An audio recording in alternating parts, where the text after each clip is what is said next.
Hello, and welcome to the Girls in Control workshop. My name is Roxy, and today we will learn about automation and control.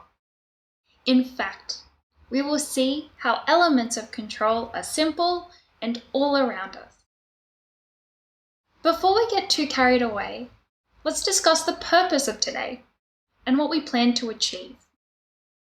We want to understand the world around us a little better by seeing the usefulness of automation. But most of all, we want to have fun. Hopefully, you can even use some of the ideas and concepts we discussed today in future projects.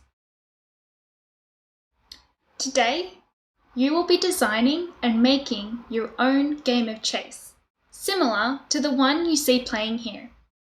After designing your game, you can keep adapting and fiddling with ideas to make the game resemble reality a little better. We also want you to learn a little bit about control. But what does control actually mean? To find out, let's discuss a simple example of control in our daily lives, which I'm sure you are all familiar with. Maybe you want to take a shower. You enter the shower and turn on the water and test the temperature of the water with your hand. Is it too cold? Then turn the knob to make it warmer. Did you turn too far? Is it too warm? Well, we don't want to burn ourselves. Then likewise, we can readjust the knob until the temperature is just right. Now, we can adjust the flow of water. We don't want the water to trickle. Then, you can adjust the flow of water until you are comfortable with the water pressure. Then, well done!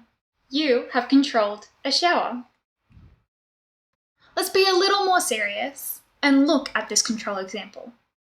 We are going to build what we call a block diagram.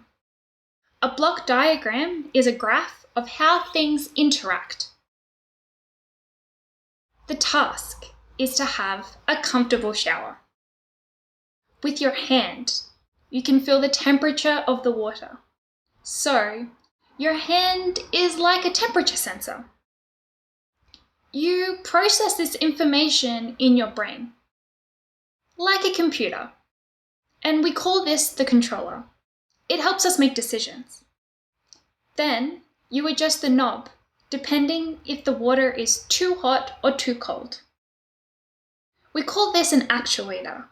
It is a mechanism that actually creates change in the system. In turn, the temperature of the shower is controlled. This is an example of a feedback cycle in control, because under the shower, you can feel the temperature and you continuously adjust the temperature until you are comfortable.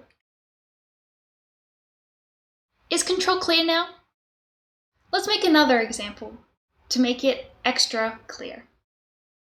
Consider that we are playing a game of chase. In a game of chase, one person is it and runs after the other person trying to tag them. The first person tagged is the new person who is it, and the game continues. Now imagine that you are it and chasing someone. Think about what your sensor is, or how you know where the other person is. What is your controller? In other words, what do you use to make decisions? And what is your actuator? How do you get to the other person? Think about it and discuss with the other people in your group.